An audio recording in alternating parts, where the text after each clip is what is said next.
Now, on to the grand finale of today's event, the industry panel moderated by our very own Farzin Shadpour. Farzin is an aviation industry veteran, having worked at the Boeing company for 7 years. He quickly rose through the ranks, designing supply chains for planes such as the 737 MAX, 777X, and 787-10, helping Boeing save millions through efficiency gains in the process and being responsible for timing decisions for resources in excess of $5 billion. Farzin has been working in Silicon Valley for 8 years and is the Vice President and Managing Director of Plug and Play Supply Chain. Farzin, the stage is yours. Great, thank you very much, Frederic and the team, and thank you to all the startups and our keynote speakers for sharing what they have done heroically in this unprecedented time, converting those 767s to freighters in 9 days. That sounds really amazing. And last but not least, I will be joined by 3 folks during this panel, and I hope that we will be able to have some more engaging conversations. We will be having Brian Cobb, Chief Innovation Officer at Cincinnati, Northern Kentucky International Airport, Thomas Rohrmeier, Director at Lufthansa Cargo, and David Merrill, CEO and co-founder of Elroy Air. How are you gentlemen doing today? Doing well, Farzin. Doing great. Very good. Excellent. Great. Excellent, excellent. So let's jump in. I thought that I would start with you, Brian. How are you doing today? Doing quite well, thank you. Very How good. are you? Excellent. I like the background. Thanks. Yes. All about brand. And I like the mention of SFO to the right of your head. It reminds me where I am. We're thinking of you. Very good. Excellent. Thank you. So I thought we would start by talking about how have things changed for you in the past few months, and how are you adapting to the new normal? Yeah, it's just changed a very small amount, right? So yeah, just like anyone else, especially those that have joined earlier this morning, dramatic changes, frankly. We actually started to see changes around the January-February timeframe, and that was a result of soft cargo. If you're not familiar with CVG, we have Amazon Prime Air. This is their first global air hub. We also have DHL. This is their second largest hub in the world, all located here. So very fortunate from that perspective. We also have FedEx as a partner too. So as we were seeing, unfortunately, COVID hit the Asia Pacific markets, the cargo capabilities really softened quickly. Oddly enough, as that wave was coming across the world and hit the US from the passenger side of the house, actually cargo started to come back. So just as Dan had mentioned earlier in the fireside chat, absolutely e-commerce. If there's a shining star in all of this COVID-19, it's absolutely e-commerce and all things that our cargo carriers are doing, and subsequently passenger carriers trying to adjust to that new normalcy as well. For us, absolutely the impact on the passenger side has been rather dramatic. Typical day would have been about 15,000. Our low point was about 330 people through the checkpoint. So very, very shocking for all of us, both culturally, morally, and just as an aviation love interest. Wow, who could have ever thought? So now our pivot has been very much sift and listen well beyond the noise that's happening in our industry, try to find and start researching what's going to work well for not only restoring the faith, trust, and confidence, but then also what's going to really sustain us as an industry going forward. Heaven forbid this ever happens again. Okay, very good. And what has been the role of technology in helping you to meet these challenges? What technologies have you thought about or have you tried in the past few months? Sure, like anything, it's an immediate leverage what we have. So all of our monitor displays, of course, are communicating the latest and greatest as far as the responsibilities of the CDC and the recommendations of WHO, and certainly adjusting to those expectations, making sure that we are communicating effectively to our customer, and letting them know what they can anticipate when they show up. So we're pushing our social media agenda as well. Critical behind the scenes is more along the lines of, yes, we're engaged in the temperature checks. We have not actually officially deployed a required temperature check because we see ourselves as the airport being very effective in this initial research role, really trying to help our partner airlines and organizations like the TSA and Customs and Border Protection on what does this temperature check process mean. And it's not just as simple as checking temperatures, and as I suspect and hope that many are realizing. It's very much about a secondary check and a secondary process. We're using thermography. It's actually a new technology that just hit the market. So within about a few short 4 months, we've actually seen product concept to product development through phasing labs. So we're really excited to what this technology could potentially bring. The key to this technology specifically is that it has an AI component to it. So as phasing expands, we can start networking these camera technologies to identify where are their hotspots, not necessarily in airports, but also other public venues. And subsequently, if we start seeing that there is a potential outbreak in one particular community, does it give us an opportunity as an industry to shrink or limit the amount of activity coming from that area versus shutting down an entire industry? So we really have to start thinking ahead of what are we going to do if this should ever strike again. So the capabilities are well beyond what we typically would have expected, but absolutely pivoting very quickly to find those solutions. Very good. Excellent. Thank you for sharing. Yes, we have seen lots of startups popping up trying to help automate the temperature taking process. And your take on using a networked process and using AI to figure out where the problem is starting and where it's going and how it's propagating, I think is a very good idea.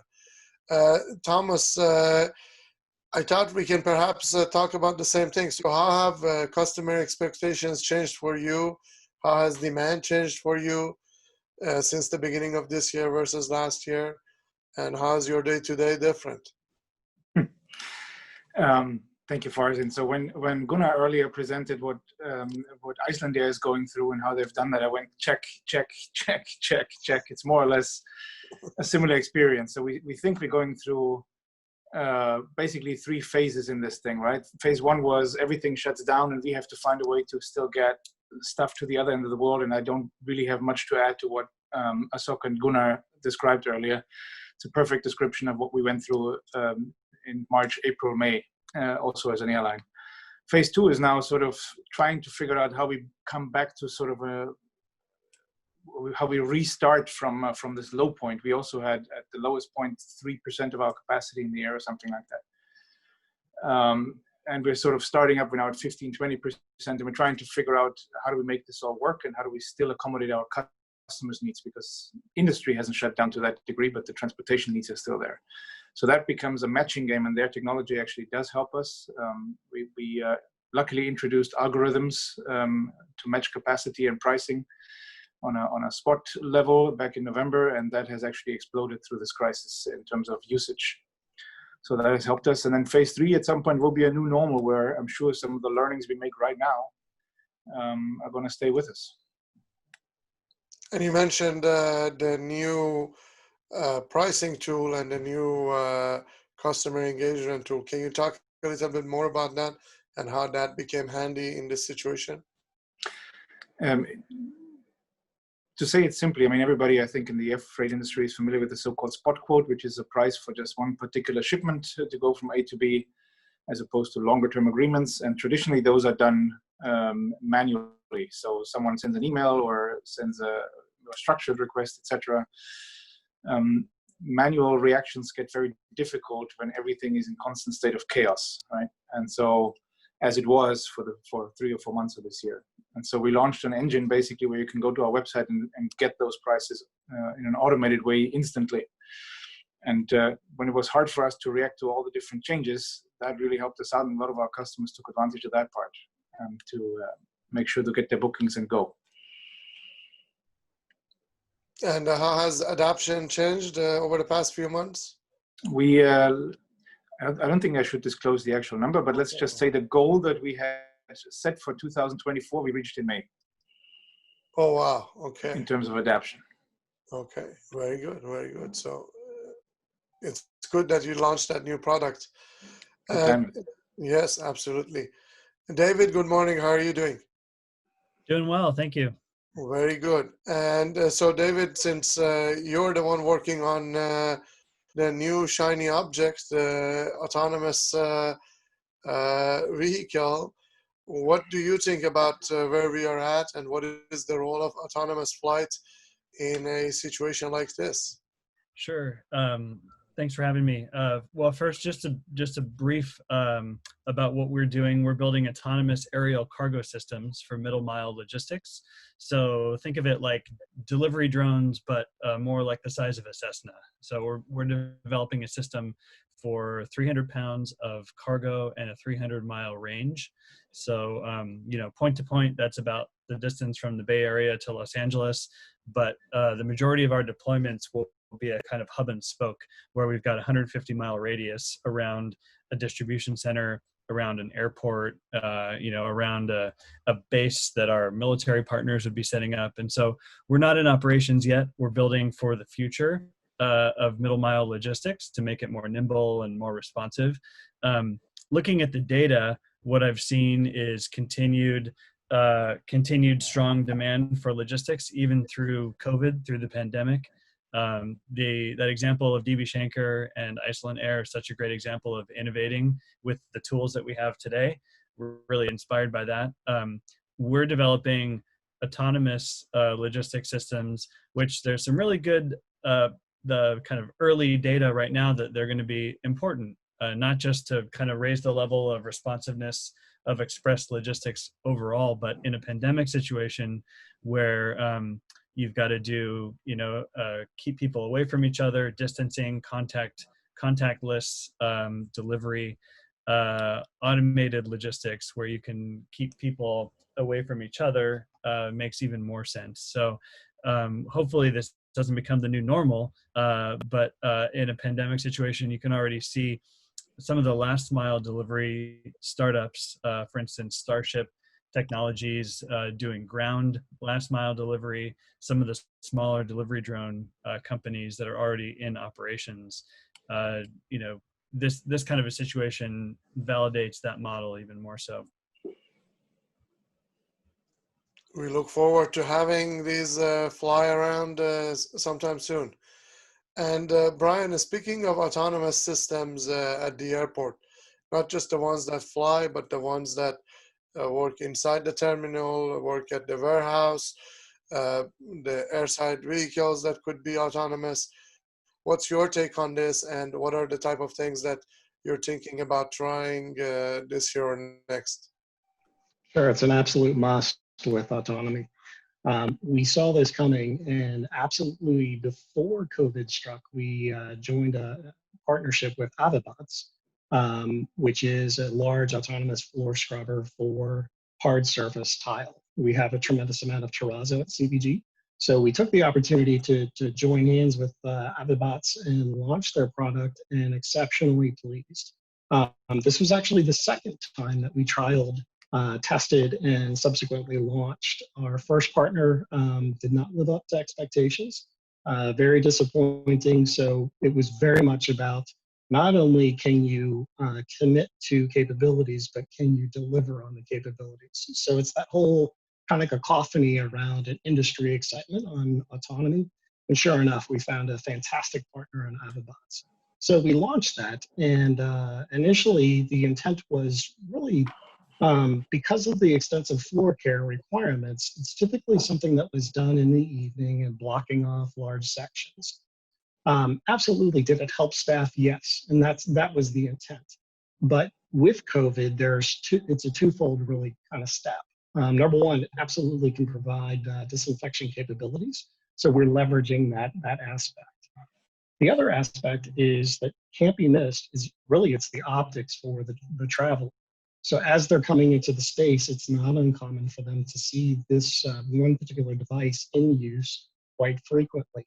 And what does that hold? It's really that trust and confidence. It's that immediate expectation and sign to the consumer that we are concerned about health and safety and very much forward looking in how can we keep this activation going for the long term. So then in turn, that keeps us motivated and stimulated to move forward in what about UV lighting? Probably not in floor care because UV lighting really needs to stay stationary for a period of time to be very highly effective. We have to think hospitals. So I see airports becoming perhaps more hospital-like in our cleanliness and disinfection capabilities. But then also really that kind of transaction capability with the consumer. What about the individual that doesn't necessarily want to venture around anymore? So we stand the risk of losing shopping and dining revenues. So we very much have to launch into robotics and frankly deliver those services right to their gate, cashless payment process, where they can have that kind of last minute buy or that overall experience that, again, someone is catering to my needs, recognizes that I have an opportunity and I complete that transaction in a very safe and secure manner. It's great that it's helping you both in terms of doing the job as well as a visual communicator that you are caring about them. Completely. That's great, yes. Thomas, switching a bit technologies, you talked about the role of the new pricing engine and the adoption, the great adoption that you have seen. How do you see in general the marketplaces that are available these days, the ones that help with all 3PL solutions as well as the ones that focus more on air cargo, the ones that are publicly available and the ones that are perhaps more focused on one segment of the industry or one certain career? What's your take on them and the adoption there? Yeah, it's a differentiated view, I would say. So what the customer ultimately wants is one place to go to arrange all transportation needs, right? And there are various approaches to that question, from Flexport to fleets to all kinds of other platforms or digital forwarders or whatever you want to call it. I think that adoption rate is going to go very, very quickly. On the back end, these services often still act relatively traditionally because there is no good adaptation rate in terms of, for example, in our industry now, air freight transactions. So when I was very enthusiastic about the adaptation rate of our internal engine, so to speak, these indirect sales channels, as we call them, we cooperate with as many of them as we can find, but the actual number of bookings coming through them is relatively limited. And I think that's a function of not a lot of inventory being available there at the end of the day. So I think we still need a few years for this to shake out and for 2 or 3 dominant players to emerge to really get the necessary scale, essentially. Okay. Eventually, it's all going to go there. I mean, that's our conviction. So scale is key and nobody has the critical mass yet. Not in our part of the industry yet. Okay, fair enough, fair enough. David, regarding innovations that not you're doing, but you would like to see others do, what are some of the things that you would like to see in terms of infrastructure changes, whether it's at the airport or air traffic control or anything else there that could change, could innovate to help with your innovation that you're bringing to the market? What would you like to see happen out there?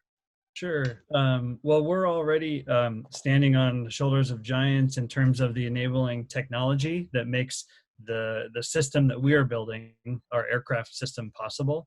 For instance, the electric and hybrid electric powertrain, modern simulation tools allow us to prove out performance of the aircraft long before we build it.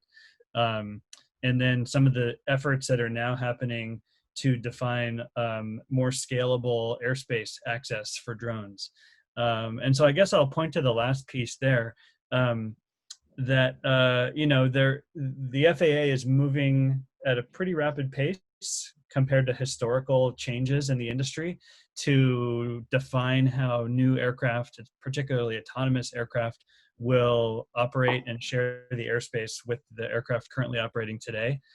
So they play a super important role, both in terms of finalizing how airspace integration will work for a whole range of new and autonomous aircraft, and also how certification should work for these new aircraft that don't correspond, apples to apples to existing forms of aircraft that have been certified in the past. So for instance, our aircraft is what's called a lift plus cruise vertical takeoff and landing VTOL aircraft. And so it's got a hybrid electric powertrain, 8 rotors for vertical flight to take it straight up, straight down during takeoff and landing. And then forward flight, also driven by electric powertrain. It's not a configuration that has been certified yet today. It will need to be, and so we're working very closely with the FAA to define that path to integration and certification of the vehicle. The other interesting thing I'll point out is that NASA also is playing a part in this new era of drone delivery and defining, particularly relevant to us, how these larger UAS, unmanned aerial systems will access the airspace. So just, a data point, General Atomics flew an aircraft called the Sky Guardian from Palmdale, California to Yuma, Arizona recently this year. And NASA has a goal to help accelerate routine UAS integration into the national airspace and help commercial UAS move closer towards certification. So I think that's the biggest enabler for us now. The technology is all in place to build the system we need to build.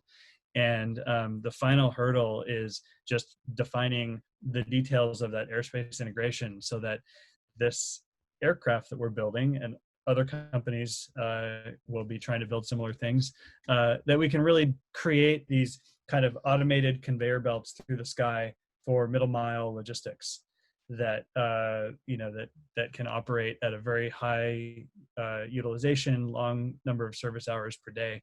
And so I think there's the regulatory piece, and then what airports can do is to talk to their customers about their logistics customers about what kind of nearby routes, like what's in that 150-mile radius that goes by truck today once the jumbo jet offloads, that actually needs a faster option and could really benefit from a direct 100-mile-per-hour air cargo route out to, from point A being the airport, out to point B being a distribution center, a warehouse, or even a commercial customer that does a lot of logistics back and forth. Very good.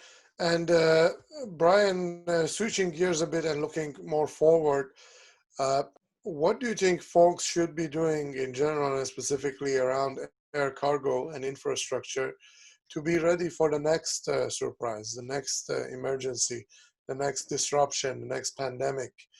And what would be the role of technology in that preparation? Yeah, completely. And I was looking down because I'm taking feverish notes with David's comments. So I could not. You're getting ready as quick as you can. I may have already reached out to him. So go Elroy. Wow. Okay. We've got a pilot before the end of the panel. That's great. I think. I can only hope. David's playing the poker face completely. No, David's spot on. So we have to, as airports, we very much have to look at the infrastructure that's ahead of us. It is no secret that airport infrastructure is woefully falling behind, especially in the US by comparison to our fellow airports around the globe. Oddly and ironically enough, COVID might actually put a dent in the pace outside the US, but we don't want that to happen. We absolutely have to continue to leverage aviation as really the innovative forefront. And disappointingly, we've kind of fallen behind. It's companies like David's that absolutely are pushing that envelope hard and fast, but it's really being held up to some extent by regulatory agencies. So what are we going to do differently to really accelerate this progress, recognize this unique opportunity, and it's sad that we have to say that, but recognize that the pandemic has really kind of pushed a scenario that we never could have fathomed, but it happened, and it can happen again, clearly. We've talked about pandemics for decades in our industry. Never did we ever imagine that it would happen to this extent. So here it is. From that perspective, then what are we going to do differently? It is embracing autonomous vehicles. It is embracing absolutely autonomous flying UAS, and it's looking to NASA to really accelerate that support for the FAA to really make sure that when David's ready to go, that we have piloted that program, we have secured the certifications, and we are launching very quickly. That description that David provided, Cincinnati is absolutely in, where it's actually cheaper and more cost effective and efficient for one of our partner carriers to fly the product into Cincinnati and truck it to one of those mega cities, shall we say.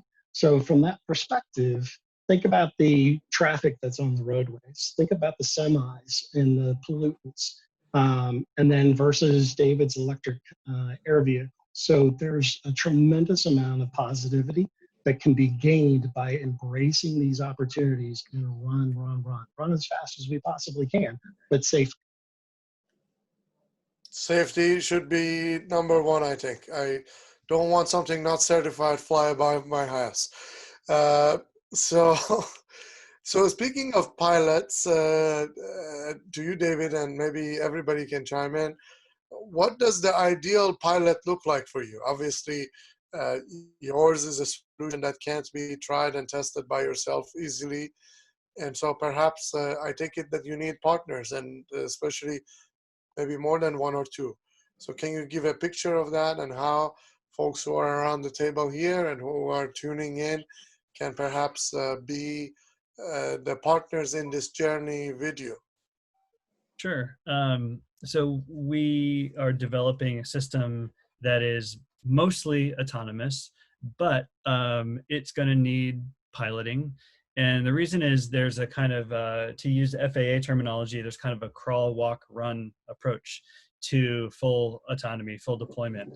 And so for the foreseeable future, we're going to have a remote pilot who is sitting, maintaining the flight, watching the flight, not flying directly. Like this is not a kind of joystick, stick to surface remote piloting scenario. The aircraft will fly itself. But the remote pilot is going to be there to respond to off-nominal conditions, respond when a decision needs to be made. Like the autonomy system has, sensed another aircraft that shouldn't be there based on flight plans and scheduling. What do you want me to do? Like it can wait. It can, see if the situation resolves and keep going, or the remote pilot can decide, okay, bring it back. So I think there will certainly be an opportunity for remote pilots who have been GA pilots to enter this industry, to be remote pilots for UAS. You see that already out in the industry. You see it in the military. And so that's going to be the foreseeable future. We will still need pilots. Over time, what happens in our system is we just allow each pilot to monitor a larger and larger fleet of systems. And so as the autonomy that we're developing is permitted by regulatory bodies to operate more and more places with less human supervision, as we show a track record, it will just amplify how many systems the remote pilot can operate.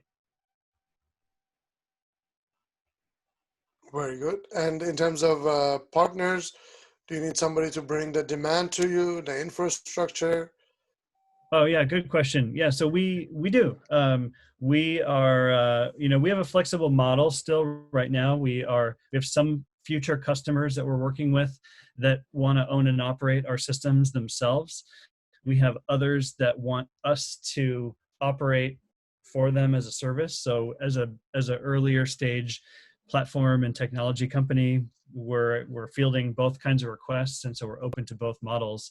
But yes, logistics companies that have volume, that know they need higher performing options to get cargo from A to B, definitely would like to talk to anyone representing that. And then also, like I said, we're open to selling our systems to other operators. So cargo companies that already do air cargo that want new options in their fleet for doing middle mile in a very high performing way, open to those discussions too. Very good. Excellent. Anything to add, Brian or Thomas, in terms of interest in doing something like that? Collaboration? And Thomas, Brian you already go got first. his pilot started, right? So Great. we have, Excellent. I think this is very interesting solution in a high-speed logistics environment, and we do have subsidiaries or one particular subsidiary that deals with that. I think that's where that should get started, where it really, as David said, a matter of hours make a difference. Very good. Excellent. Well, gentlemen, I'm afraid that we are out of time. And so with that, thank you very much for joining me this morning again. And I hope everybody benefited from this discussion. Back to you, Frederick. Thank you, Farzin, and thank you to our panelists again. Maybe one final question, if anybody wants to get in touch with you, could you just maybe leave your contact information below, or just say quickly what your preferred way of communication is before we let you go? David?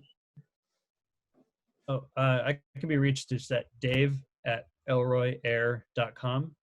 And if you don't have that on hand, there's also a contact form on our website, elroyair.com. And I can be found on LinkedIn. That's actually the easiest. Perfect. Same is true for me. LinkedIn is the easiest. LinkedIn works for me too. All right. Awesome. Thank you very much, gentlemen. Also, thank you to everybody who tuned in today. As always, we appreciate you taking the time. And then if you enjoyed this webinar, please come to one of our next ones. We hope to see you, for instance, at the upcoming collaboration with the World Bank, which is focusing on South Korean entrepreneurs innovating the agri-food supply chain, which is happening later this week. All other events can be found on our website, pnptc.com/events. And with that, stay healthy, goodbye, and see you next time.